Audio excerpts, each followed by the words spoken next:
Hello, everybody, and welcome to the Outside Insider here on Philly Sports Network. It's been a while. I know it's been a hectic week on my end. I apologize for the lack of streams. I was away this past weekend. I got back super late Monday, so I was like wiped out for that one.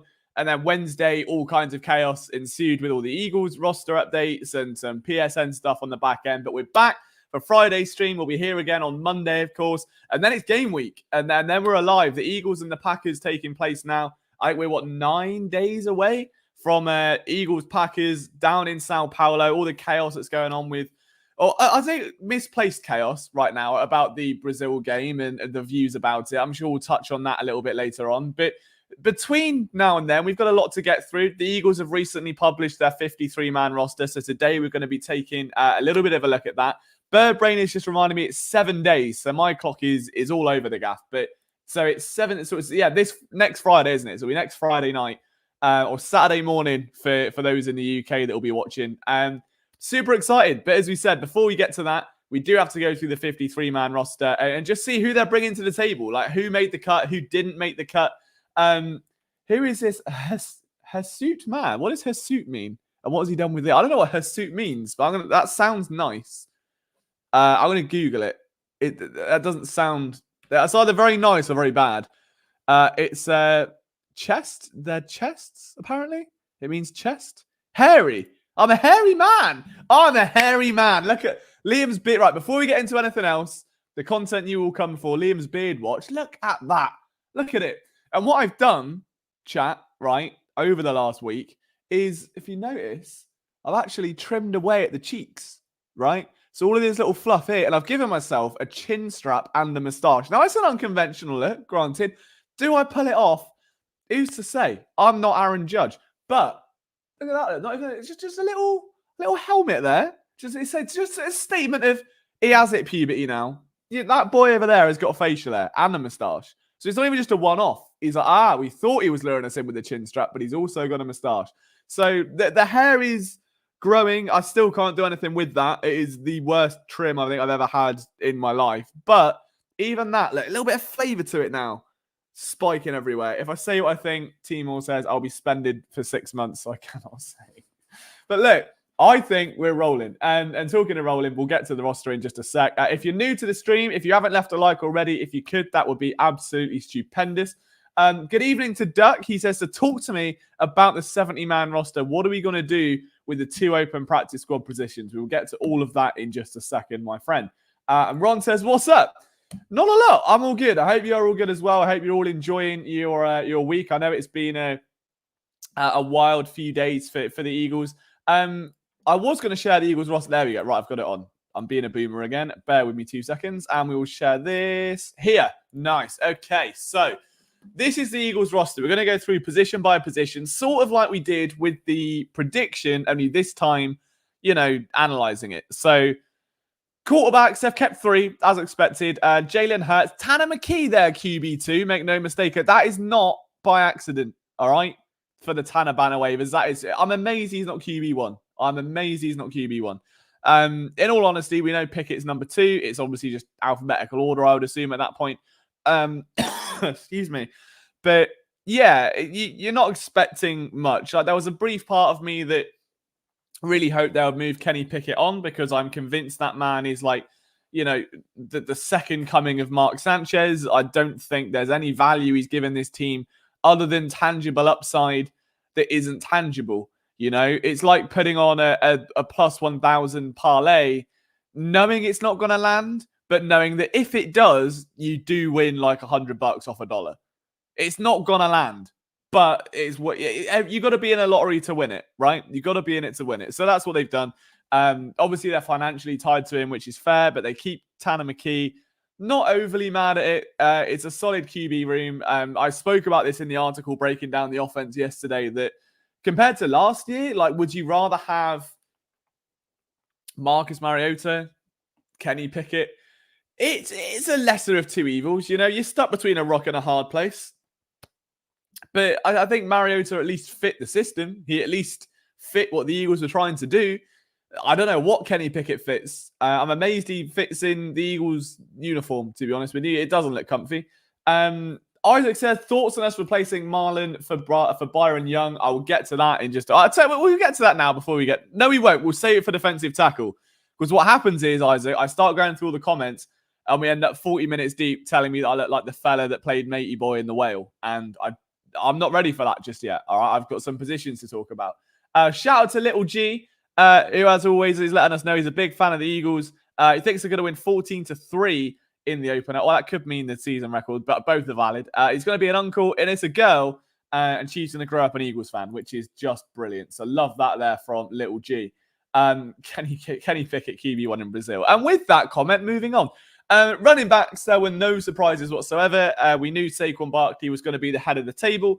I guess the real challenge is going to be what happens behind. Like, who is the go-to, rotational back? I would predict it's Will Shipley, just because, again, they've got him on a rookie contract. Kenny Gainwell is in the last year of his.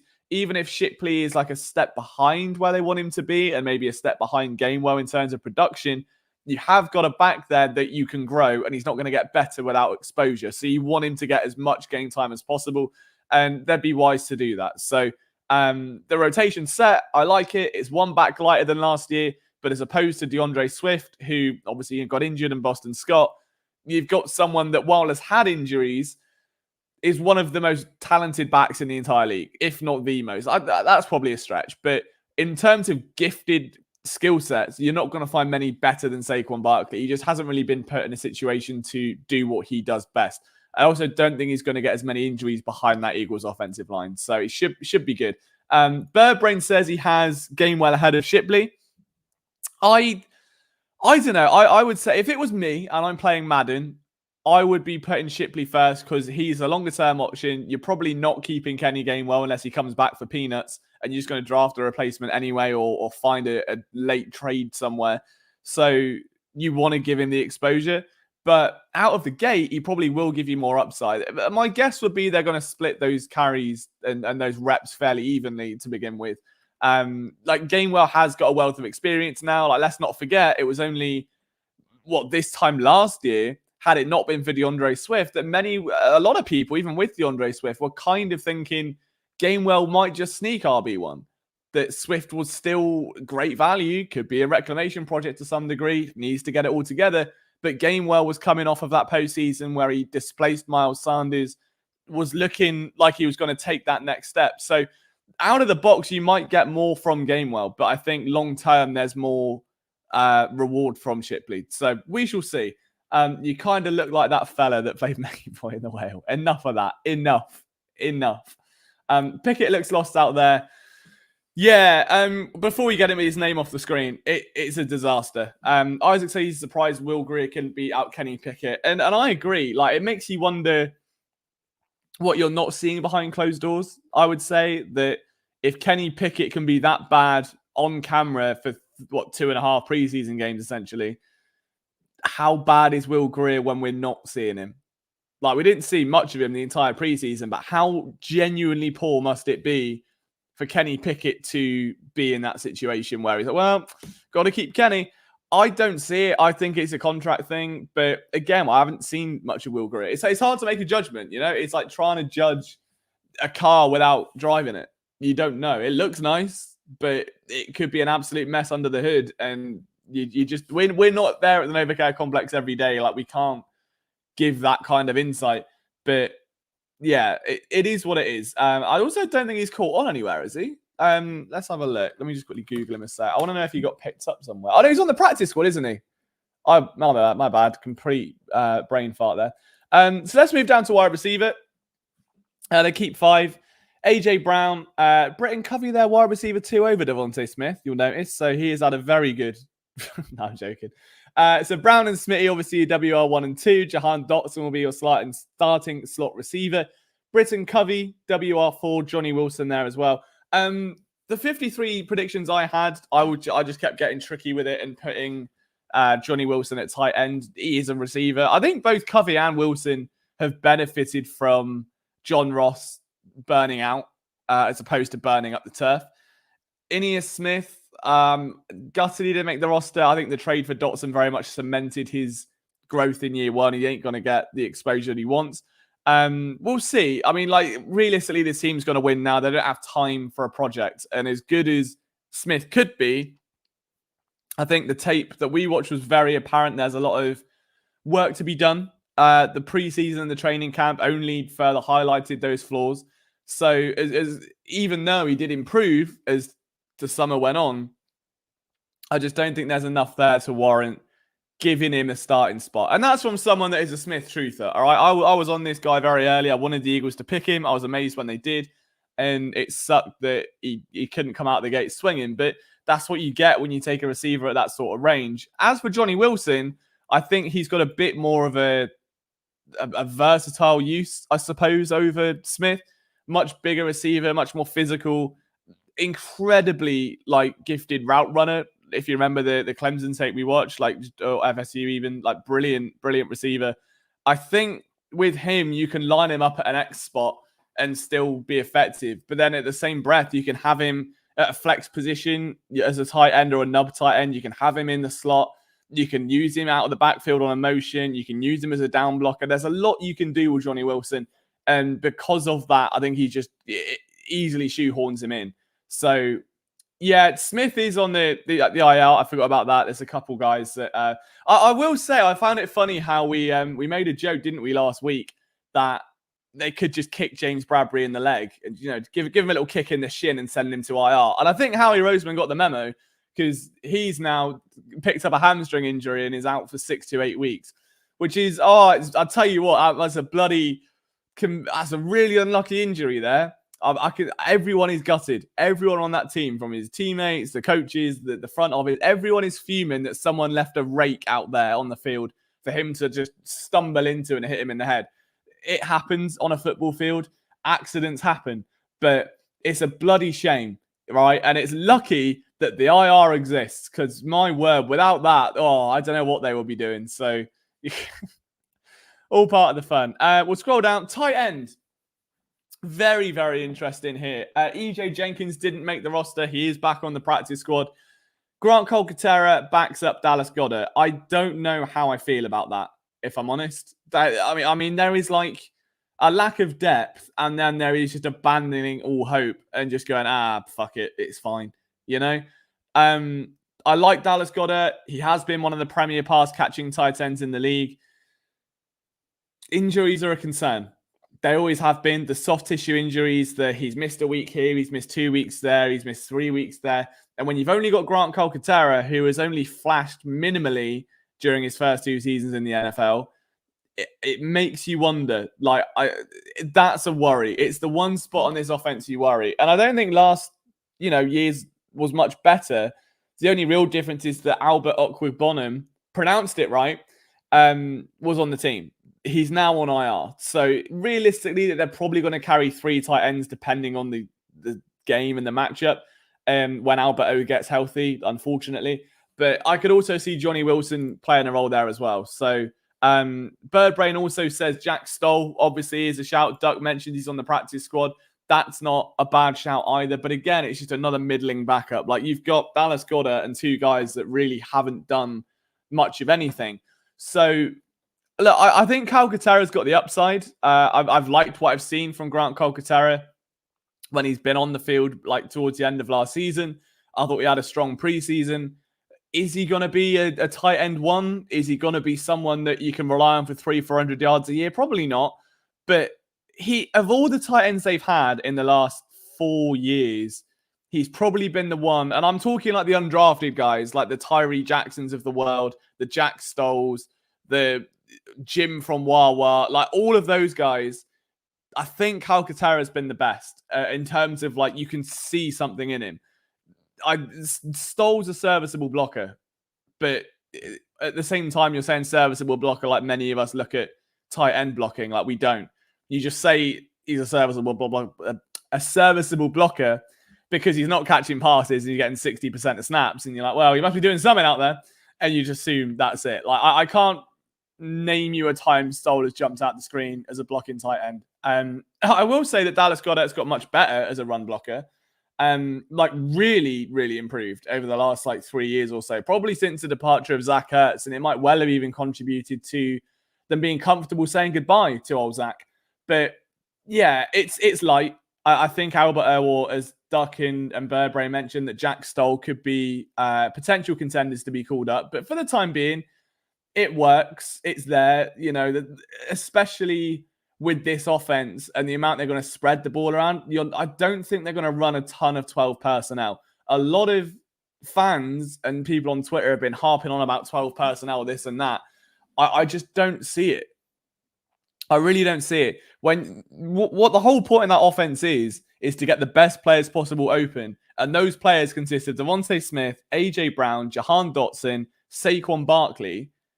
You don't have room to put in an undrafted tight end that's 220 pounds and might be able to reach block. Like, you just don't have it. You'd much rather be able to maybe flirt out a second running back and have Shipley take on a pass blocking assignment. I would feel more comfortable with them just experimenting with ways and motion and things like that to open things up, rather than, like, I understand it's a big part of running the ball, but that offensive line is also so good. I don't think they have to lean on it in the way they have in recent years. So, yeah, there's that. I think Howie's going to lean at some positions, says Sir Ronald. He could keep more of our DBs. Yeah, we'll definitely get to that. Shipley ain't a great blocker. I thought he looked all right in preseason. I thought he held his own.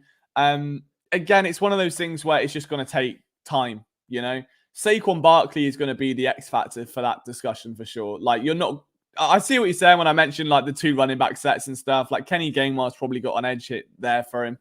But yeah, we will see. How he's really using all the rules, says Duck, to keep players that will more than likely not be taken by another team. And that's a great point, because this Eagles team is so stacked. Like, they were going to bleed talent somewhere. You're just trying to keep as much of it as you humanly can. And I think he's done a good job of that. Talking of which, the offensive line. This is, again, it's another weird one. Obviously, the loss of Jason Kelce this offseason hurts. Like, that was always going to be a pain. However, I feel like there was a contingency plan for Cam to play center, for Tyler Steen to go guard. You've got a backup in Fred Johnson at tackle, and you can bring in a couple of rookies like they did. I don't know how I feel about this. Mekhi Becton has won the right guard starting position over Tyler Steen. He will be your starting guard this year. I don't know. We haven't seen him in am I wrong? We've not seen him in preseason, have we? So all we're going off is that Tyler Steen has struggled and Mekhi Becton's won the role. Does that mean Mekhi Becton is playing at a starting level? Or does that mean he's just playing better than someone that is very much struggling, has had injuries, has been banged up, has struggled in preseason? That in itself is hard.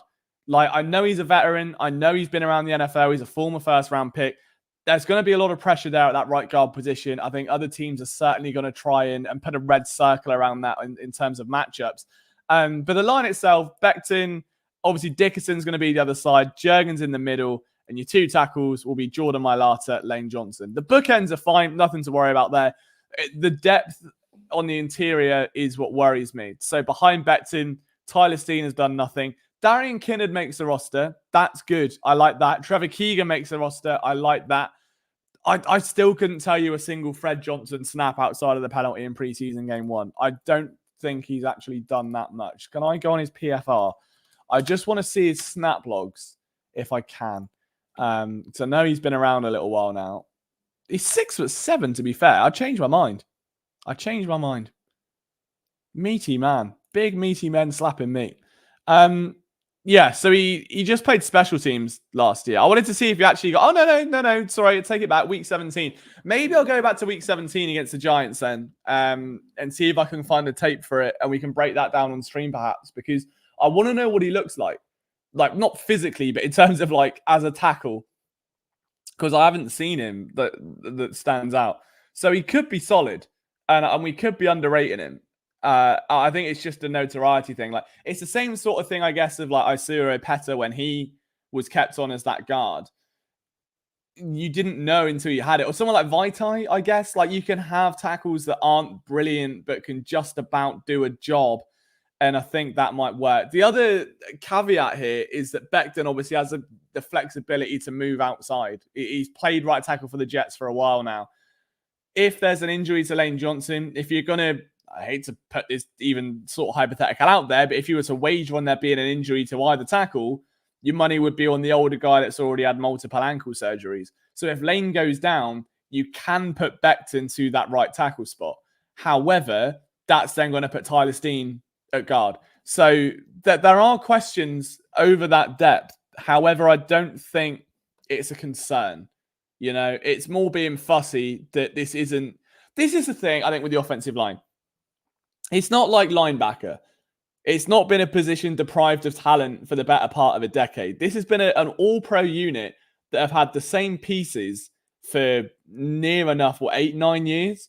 Even the Jason Peters transition, but it's been Jason Kelsey, it's been Jordan Mailata for the last, he's in his 7th year now, which is crazy. Lane Johnson's been there, and obviously there's been a few interchangeable pieces. Sayamale was probably the most prominent, guard they had. But obviously Brandon Brooks on the right. But for the most part, they had the same group. And there's always changeover. I just think this has been the most influx it's been because you lose Jason Kelsey full time, which is, he's irreplaceable anyway. Like, that's always going to be a tough job to sort out. But then you've got Johnson's not getting any younger. Mailata's coming into his prime. You've lost both your starting guards. So Dickerson's had to come in and be the guy, which he's done brilliantly at. You're now honing your money on Juergens and hopefully Steen and the likes of Kinnard, maybe Dylan McMahon, who's on the practice squad in the future. But it's not that this is a bad group. Because when all is said and done, there's at least 3 Pro Bowl caliber players here without even playing a snap. Johnson, Mailata, Dickerson, all Pro Bowl caliber players. Juergens could be. We don't know yet.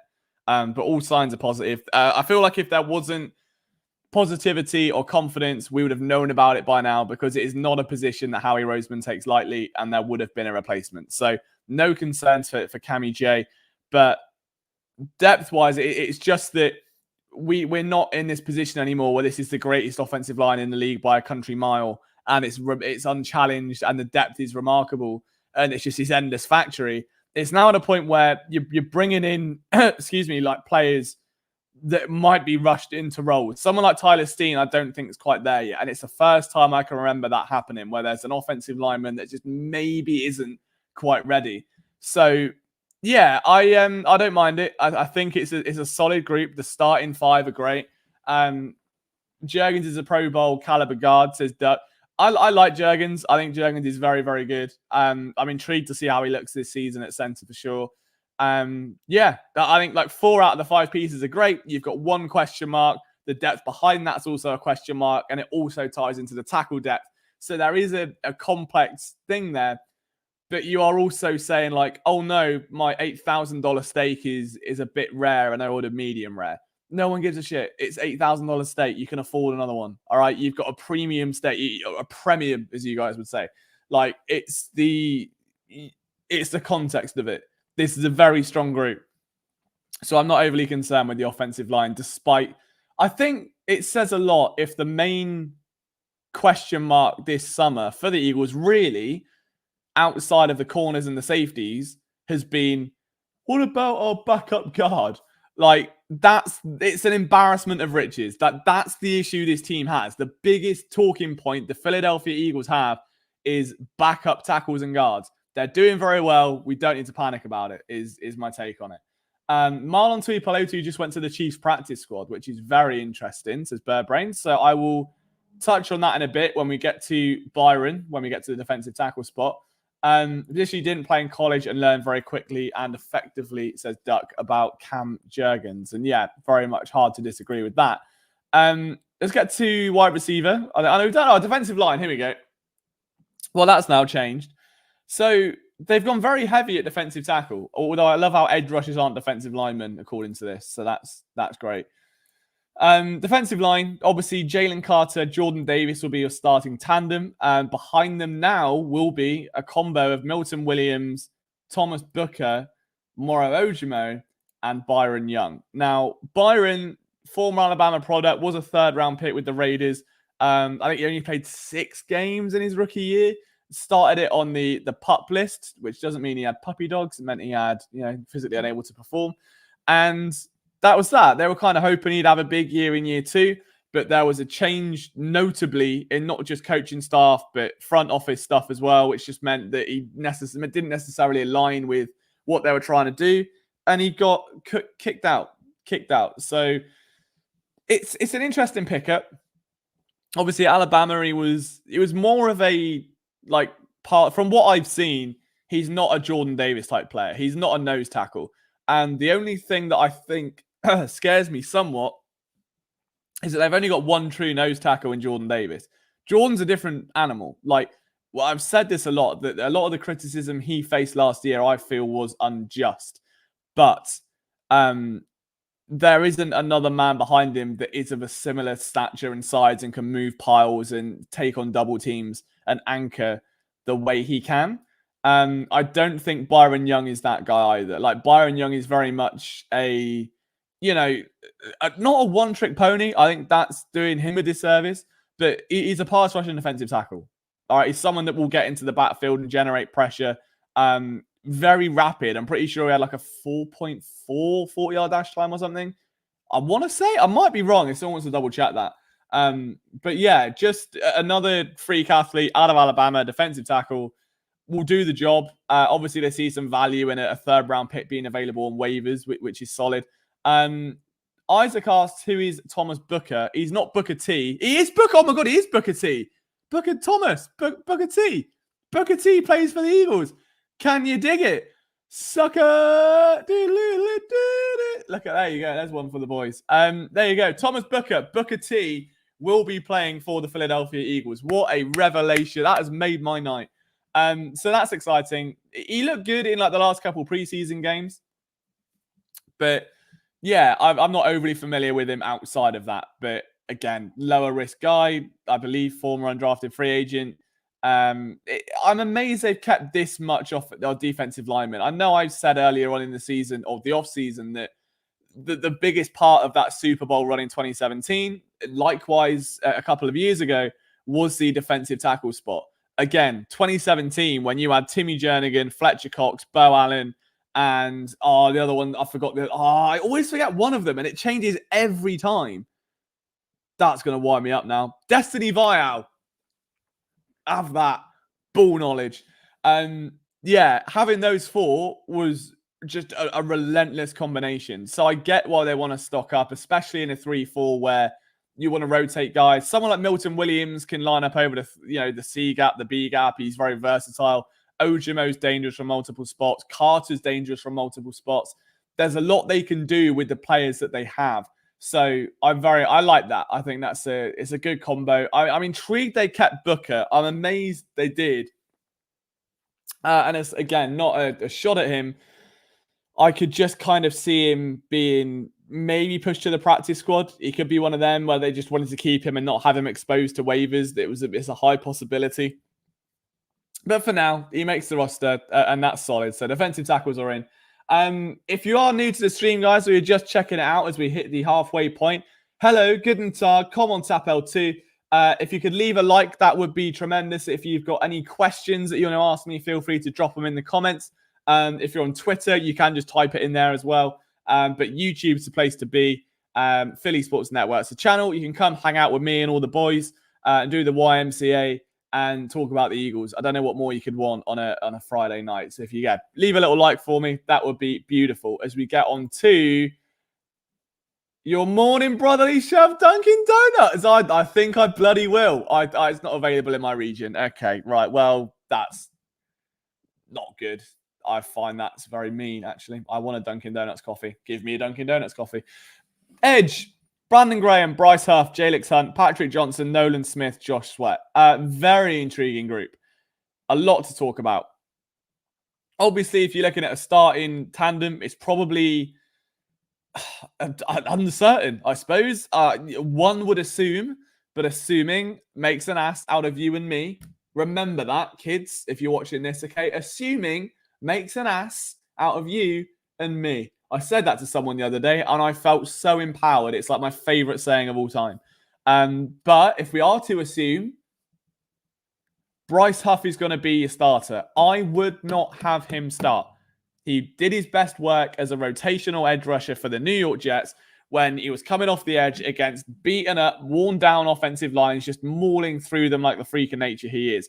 I don't know if he's got the gas or the stamina to be a 3-down edge rusher yet. Doesn't mean he can't do it, and that's what they're paying him to be. Doesn't mean he has to do it right away. So while you've got Nolan Smith, who's had a breakout summer, and you've invested in, you've got Josh Sweat, who's a proven commodity. Brandon Graham, proven commodity, didn't really have a misstep last year, was very solid. I think you can afford to be patient and flirt some of those guys out there. The two wildcards here are Jalix Hunt and Patrick Johnson. I am a big Jalix Hunt fan. A lot of people didn't like that move. Why are you bringing up small school sleepers, guys? Why are you drafting it? Shut up. Look at him. Baller, explosive athlete, absolute monster flying around that field. I think it's going to be a really fun player to watch. And I think, to me, the enticement of Hunt and Smith or Hunt and Huff, the old double H number going on there, like there's a lot of creative matchups you can do where you can drop them into coverage, which is something, I'm not saying Brandon Graham can't, but is a bit older. I wouldn't trust those old kneecaps flying back 10 yards to cover a slot receiver. I think you can do more with Hunt. You can have any combination of whether it's Hunt and Smith, Hunt and Sweat, whoever, and have one come down, one fly back as an outside linebacker. You can have Zach Barn as the linebacker come off the edge. You could have an outside. You can just do a lot of like creative things of starting them at the line with a hand in the dirt and dropping them into coverage. I think that's a really exciting positional group to have. And I'm very high on Bryce Huff and Jalix Hunt. So Hunt specifically, Huff I'm more patient with, and just saying, just let him grow into this role. If he can hit the ground running and be a starting 3-down edge rusher, be my guest. I shall not complain. That is what he's paid for. But looking at how he produced in New York and the way he produced in New York, I just wouldn't be overly stunned if they baby him in, because they don't have to. And it's like, look, if you've got... All right, okay, I'll word it like this. You put it on a firework display and you've got one massive rocket with a big boom, okay? You don't send it up first. You don't send that rocket first. First you send on the pew-pew, the pissy little ones. They go pew-pew-pew. Then you build it up. And then you go bang, big boom, colors everywhere. That's Bryce Huff. He's the rocket that will make the biggest play, the most explosive play, but he doesn't have to do it on first down, third down, 2nd and 7, 3rd and 5, 7th, 8th play of the drive. It doesn't need to be done. He does it when it matters and there's an opportunity. That's when you get the big rocket in. That's the role I'd see for him. So, well, I could be wrong. They could just start in 3 down and ruin my firework analogy, but I like to keep it. The rotation's going to be fun, says Isaac. Yeah, I think it's going to be great, man. Like, I think of all the positional groups, I'm a secondary guy. Like, I love... sorry, I've just read Duck's comment. I think he just... Save the rockets for last, all right? Don't shoot too early. You're fine. I've also missed the steak comments. $8,000 steak for another $4,000, you can buy the whole cow. To be fair, steaks aren't that much. I mean, if you're buying one from a store to cook, it's like, I don't know, like $6, $7 probably. You can get like rump steak if you want loin, or I don't know, what are the other, sirloin even, sorry, are a bit more. But if you're going to go out for dinner, like $40, $50. If you want a nice dinner, obviously like anywhere between 80 and like 200 probably dollars. Or then you've got the really bougie ones. But I've only ever had one really, really bougie steak. And it's the first time I had a steak where I didn't really see the benefit of it. I had Wagyu steak, all right, which is the big one. That's the big fancy steak, isn't it? Right? That's the Bryce Huff of steaks at Nobu a few years ago in London. And it was great, but I didn't think it was worth the money. And it's the only time I've ever felt that with steak. Like, I went to a steakhouse. Oh, I forgot the name of the chef now, but there's like a really renowned chef, and he's got a few open in London. I mean, you got like a voucher for an experience day. And that was amazing. And I thought, this is genuinely gorgeous. But I think I was so conscious of the money I was spending on it that I didn't get to enjoy the steak. But yeah, so there you go. There's my needless steak analysis there. Is it that salt-based steakhouse? No. So the one I went to was just Nobu, and they did do Wagyu beef in there, and it was all right. Like, if I'm honest, the place I went to before, like the one I mentioned on stream called Sky Garden, where I had a carrot and I've never tasted a carrot like it. That's the play. Like, I want to be, if I'm spending a lot on food, I want to be like blown away by it and never forget it. And I'll never forget that carrot. Okay. Be the carrot in someone's life. All right. Don't be the steak, be the carrot. Anyway, back onto conversation. I tell you what, we've done well at not diverging off conversation so far. I'm proud of us. Linebacker. This was always going to be a journey, wasn't it? But weirdly, quite confidence-inducing, I would say. Devin White will be your starter alongside Super Z-Man. I said it day one. When we watched that tape. I was like, he's going to do something. He's a baller. Ooh, people on Twitter. Ooh. Nuh-uh. Ball knowledge. Zach Ball knowledge is what it's going to be called. Zach Ball knowledge. Okay? Absolute stud. I really, really rate him. This is where he gets absolutely killed in like week one, isn't it? And he's just going to get run over by all sorts of treachery. But that's fine. We'll look forward to that. Nakobe Dean is not my lover, but he is on this linebacker roster. I like it. I think he has taken a step forward from what we've seen in preseason play. Maybe a step forward's too much, but I would say with certainty that he looked more confident. He looked like a better version of Nakobe Dean. Like he reminded me of the Nakobe Dean in week one last year, where he was all over that field before the injury. That's the player I know he can be. He might not be there just yet, but the confidence is coming. Jeremiah Trotter Jr. makes the roster. I don't think that was ever in doubt. Had a strong offseason.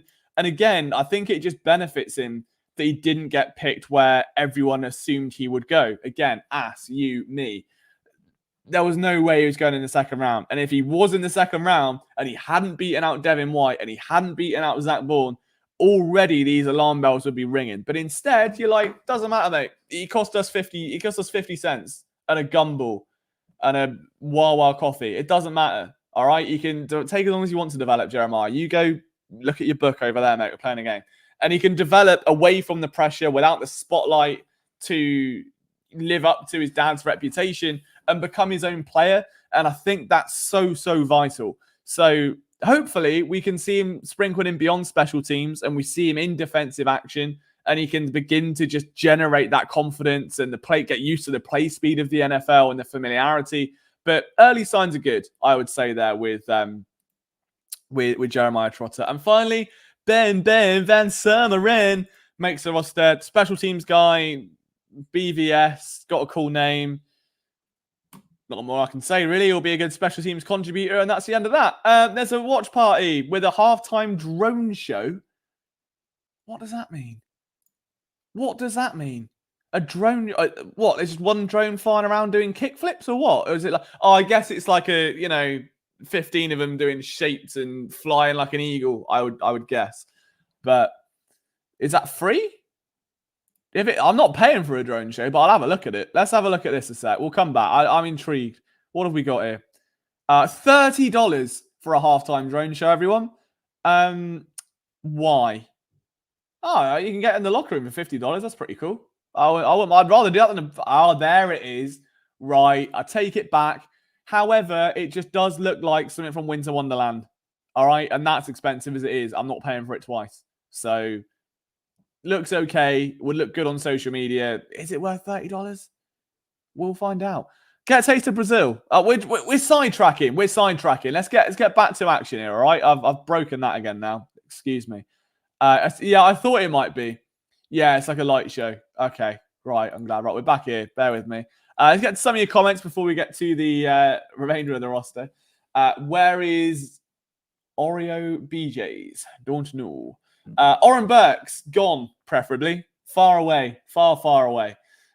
Josh Jacobs is going to ride through. No, he's not. Bound's going to run through him. Just bang, like that. Look at that for energy. That's what I think. He brings that out of me. It's 11:41 p.m. and I have just pounded it. All right? He's a good boy. He's going to be class. You get tickets to the link to watch the Brazil game. I see. Right. So that's okay. That's not that bad. If you get food included or something. Do you get food included for $30? Or is it just a seat and a screen and drones? Either way, they're making money. And fair play to them, I say, because that's a good idea. People will tailgate that anyway, because not everyone's going to go to Brazil. I feel like, let's talk about this quickly, the Brazil game, because it is being hit with a wave of, do I want to say stereotyping or misplaced stereotyping? Is that the right word?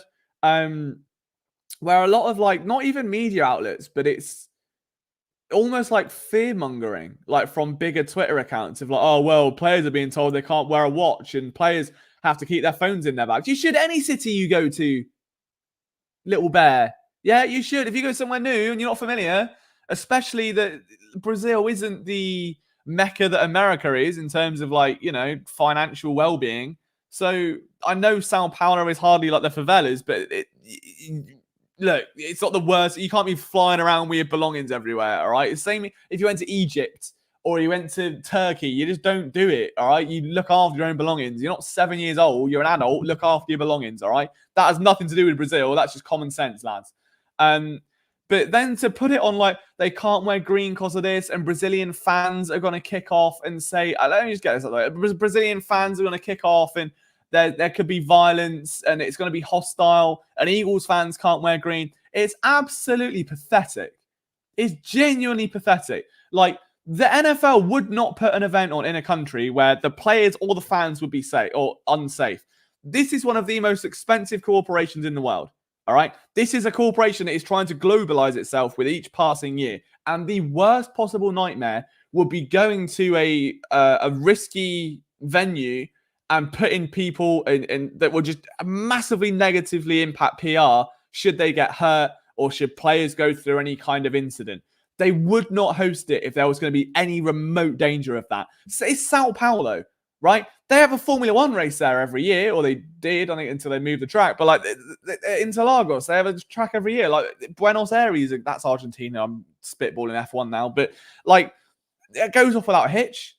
Brazilian fans are known for being incredibly passionate across the board for all of their sports, but like especially football. And it's like realistically, I'll word it like this. I know it's probably not the best example, but let's say the Eagles went back to London, or like the Eagles and Jaguars went to London and they played at Stamford Bridge, home of Chelsea. All right. And they said, actually, you're meant to be wearing white, but Chelsea's away kit is white, so you have to wear green. Otherwise, the fans are going to batter you. Absolute bullshit. Like, no fan is going to give a shit if you're wearing the color blue or white. I understand that like the Corinthians and Sao Paulo and there's a rivalry, but like it's just not, it doesn't extend when something is just the same color. What are they going to do? Just not eat cucumbers? Are you just not allowed to eat apples? What are you talking about? That they're not allowed to wear green shirts? If they came in wearing the Corinthians strip and it was bright green and it was done to rile up fans, they might get twatted. But if you're just walking around in an Eagles shirt that is clearly an Eagles shirt, no one in their right mind is going to do that. The Eagles also have quite a strong fan following in Brazil. Like, there's been a lot of events out there, and there's a great Twitter account as well that's like filled with Brazilian Eagles fans. It's a passionate fan base, and they're excited for it. And you're ruining their big weekend because of borderline xenophobia, because you can't be asked to do a bit of research on what a soccer ground is, what a soccer fan represents. It's just pathetic. Like, and it goes to everyone. I'm going to clip this and put it on Twitter because it needs saying that if you are spreading bollocks about the Eagles being in Brazil and how it's unsafe and how the players are at risk and the game's at risk, A, grow up. B, do research. C, realize that the NFL would not put anyone at risk because it will be a PR catastrophe and they're trying to globalize everything. And D, you're taking away from the fact that these fans might have never got to see their favorite team in the world play. They love them just as much as you do. They bleed green as well as you do. In the same way, when they came to London, London's a bit rough. You could get stabbed in London pretty fucking easily, but you don't typically around fan events. Wembley is rough as anything. By the way, the area of Wembley is absolutely like horrible to be around. The stadium's brilliant, but the area like to get there is a mess, and it's filled with like crime and just all sorts of stuff. Okay, it's not a nice area of London, Wembley. It's a real, I'm being polite, it's just a mess. Okay, no one said a word about that because it's all, oh, we'll do the phone boxes and we'll have the big red bus and we'll make all the London Eye and we'll make it look all British and we'll get the fans lovely and excited. But as soon as it's Brazil and there's no affinity to it, it's like, well, it's unsafe. We don't know. It's unsafe. You can't get your phone out. Grow up and just let the Brazilian fans show their passion for their team in the way the English fans have done, in the way the German fans have done, in the way that every other fan base has done. There we go. Done. That's it. Normalize practicing common sense in places you're visiting for the first time. Exactly. Like, okay, good example. Spain, not particularly rough. Girlfriend went out there last year with her sister. Phone got stolen. I asked her where the phone was, like not being taken. I was like, well, how did it get stolen? It was in a tote bag, in a pocket on the front of the tote bag, just poking out. Poking out. Just sat in the tote bag, just in a pocket. What are you expecting? What are you expecting? Doesn't matter where you are, anyone's gonna nick it. You know what I mean? It's the same thing. It doesn't matter where you are. Like, people are gonna steal shit. Like, it doesn't matter if it's England, Brazil, Spain, Marbella. It's people are gonna do it. Big Brazil created red apples. They didn't have to eat green apples. Well, exactly, Timor. That's what I've heard. That's why they love strawberries. I've heard that's their favorite food.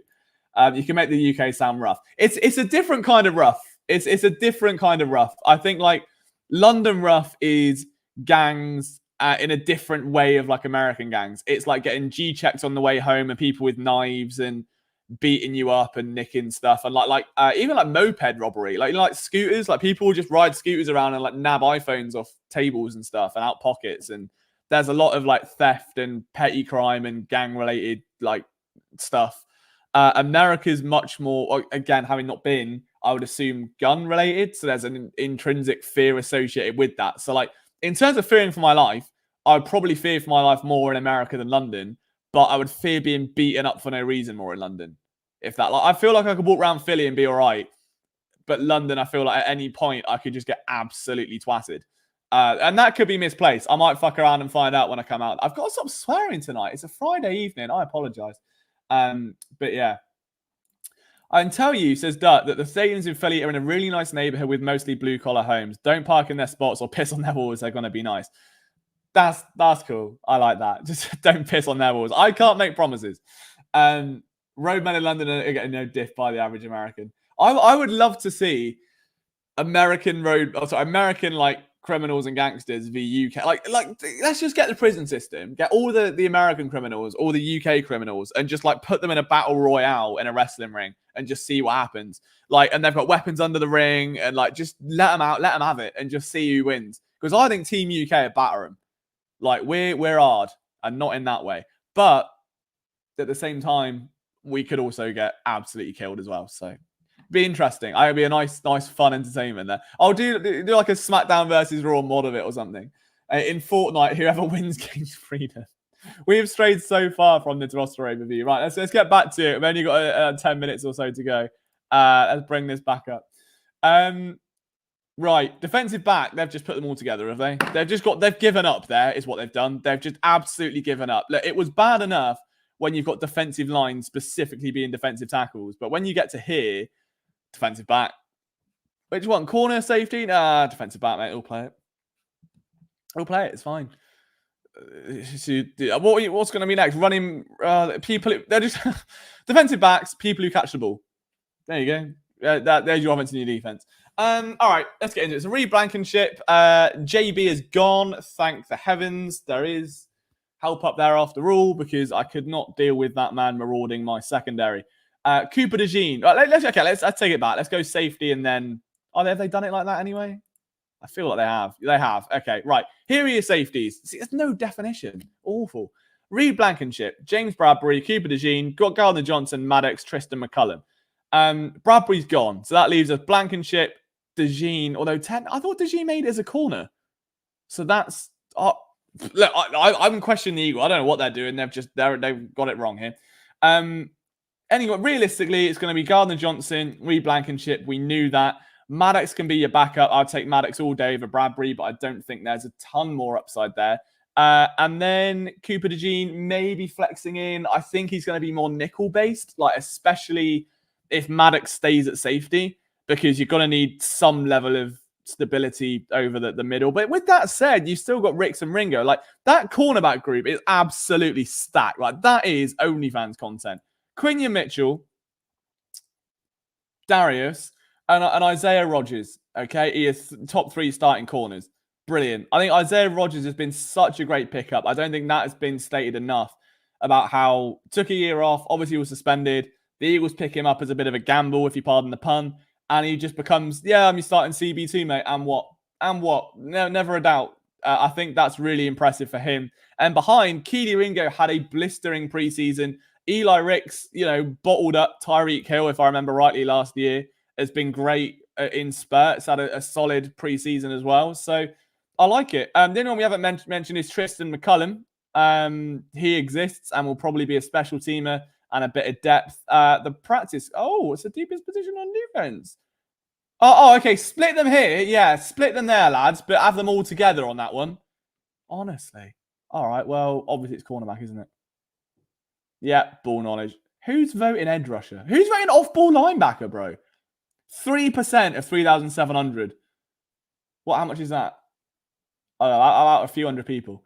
Have we got the practice squad? Have we got the practice squad? Is it down here? No. Okay. Can we get the practice squad? Team. Bear with me. Roster. I think it's down the bottom, isn't it, of this? Oh, here we go. Right. So, no, it's IR. So on IR, you've got James Bradbury, whoever McAllen Castles is, LaRaven Clark, Tyler Hall. I'm stunned at, really. Again, I said I thought he'd do a bit more. My mate, Smitty, the itty bitty one, and then Albert O as well. So we've gone over that. Sydney Brown is still a puppy. And on the practice squad, Paris Campbell on the practice squad, by the way. Can we appreciate that? The man is like a 19-year veteran at this point. On the practice squad. Fair enough, Paris. Yeah. He obviously got done a bit dirty by Jahan Dotson, but I'm not complaining. Tyrion from Game of Thrones, he's there. Nice. Nick Gates, we know he's going to get called up for week 1. So I forgot to mention that. I'm going over the offensive line. My apologies. But the aim is that he'll come up. NFL veteran. I think he's 7-year veteran. Formerly, obviously, the Commanders. I think he had a team before that as well. I want to say the Giants. But yeah, like serviceable enough. I think he had like a 66 PFF grade last year. Has played recent football as a starter. So as you back up to Cam Jurgens, you can't ask for much more than that. Super Will Greer, who looks like if Dak Prescott has had a crisis in that picture, that is some beard you've got on, fella. Yeah, don't mind. Well, I've lost everyone. There he is. Yeah, don't mind it. He exists. It'd be a real shame if Kenny Pickett got kicked in the shin as well and had to go on Phantom IR. Gabe Hall out of Baylor, big boy. Wasn't expecting that, but fair enough. EJ Jenkins, I thought, would make the roster. Dylan McMahon, I guess the same. McMahon's more interesting, obviously, because he was a draft pick. So that one is, yeah, it might take some looking at. But hopefully he can hang around and get better with a year on the scout team. And, yeah, maybe make a bit of a run of it next year. Like they could do with a backup center. And Nick Gates will tide them over if they can get McMahon ready for that role in the next, 2 or 3 years. And Marcus Roseme Jack Saint. I'm not familiar with his game. I'll level with you. But he's from Georgia. So friends with everyone. And has a good name. So we'll give you that. Andre Sam makes a practice squad. I think of the safeties that have made it, Caden Stearns is the one to watch. That with Bradbury now down, if they do call someone up, I think he can't. I don't think Stearns is healthy. But again, they brought him in. Played really well under Vic Fangio as a rookie, like really well. And then there was a change and he couldn't get on the field and he got injured and he just kind of middled out a bit. So reclamation project, but someone with schematic experience that should fit this quite nicely if they need someone in a pinch. Brett Toth is still knocking about for some reason, presumably. Jack Stoll now has a mullet and will probably be playing at some point this year. Lakin Vakalahi is the Jordan Mailata take two. Even looks a bit like Jordan Mailata there, if you look closely.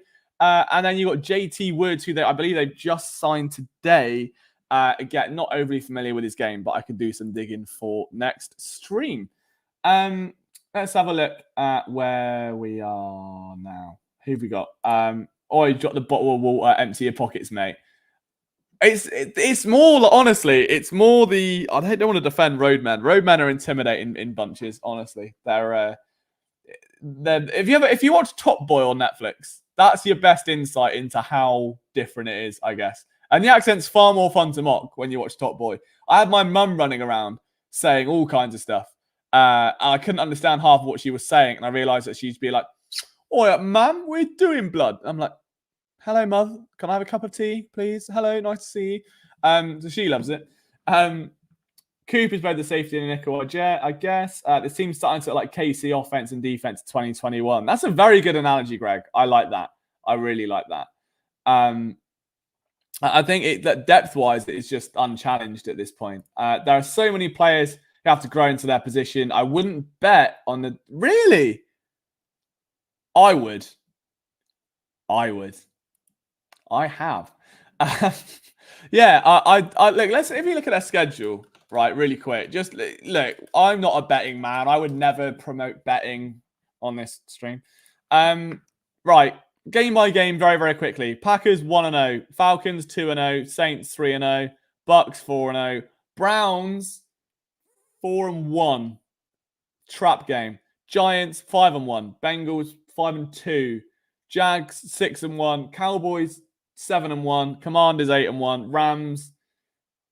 What we out? 8 or 9? I know the other one 9. I think. Ravens 9-3, Panthers 10, Steelers 11, Commanders 12, Cowboys 13, Giants 14. I think 14 hits comfortably, and that's without any. And that's just winging it, going off pure vibes and demure, as the kids say these days. So there you go. It shows Paris wants to be it. That's a very good point, Isaac. I do appreciate that. Needs walk in practice. He didn't look good in preseason. Now Jay reinforcing his degenerate gamblet status. MRJ was a commies his preseason. He looked good. Okay, that's interesting. I like that. 14-3 and one seed off complete aura. 11-6 and 12. Now I think 14. Pretty sure we won't sweep the Cowboys. I think we will this year because the Cowboys are a mess at the minute. Like they've just lost all of their offensive line. They've lost their running back. They've only got CD Lamb and whatever the hell of Jalen Johnson, whatever he's called, is. Else from the Bengals, Ravens, Cowboys, Washington.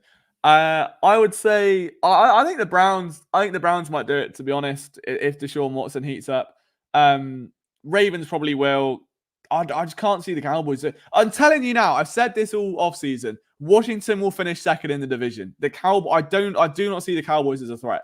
Washington will be the team that finishes second in the NFC East to the Eagles.